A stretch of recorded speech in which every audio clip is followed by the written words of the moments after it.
AB தாமரை வெங்கடேசன், ஐக்கிய ஜனதா தளம் தமிழ்நாடு தொழிலாளர் மற்றும் தொழிற்சங்க பேரவைத் தலைவர். இன்று 14ஆம் தேதி கோயம்புத்தூரில் உள்ள நமது அலுவலகத்தில் அருகில் உள்ள ஒரு அரங்கத்தில் நமது ஆலோசனை கூட்டம் நடைபெற்றது. அந்த ஆலோசனை கூட்டத்தில் 4 தீர்மானங்கள் நாங்கள் ஏற்றிருக்கிறோம். இந்த விழாவை ஏற்பாடு பண்ணி கொடுத்த மாவட்ட தலைவர் திரு தியாகராஜன் அவர்களுக்கு நன்றி.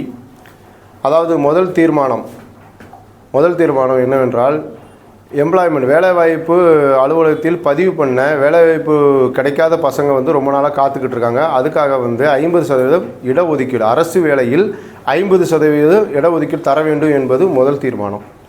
ரெண்டாவது தீர்மானம் என்ன என்றால், நம்மளோட தொழிலாளர்கள் நல வாரிய கார்டு கொடுப்பாங்க. அந்த நல வாரியத்தில் ஒரு சில பெனிஃபிட் கொடுக்குறாங்க.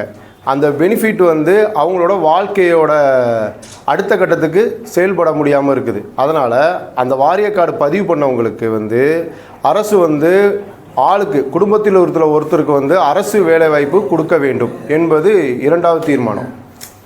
மூணாவது தீர்மானம் என்னவென்றால், அடுத்த மாநிலத்திலிருந்து நம்ம மாநிலத்துக்கு முறையான அடையாளம் இல்லாமல் என்ன பண்ணுறாங்கன்னா வேலைக்கு வந்துடுறாங்க. அதுக்கு அரசு அதுக்கு சிறப்பு அடையாள அட்டை வழங்க வேண்டும்.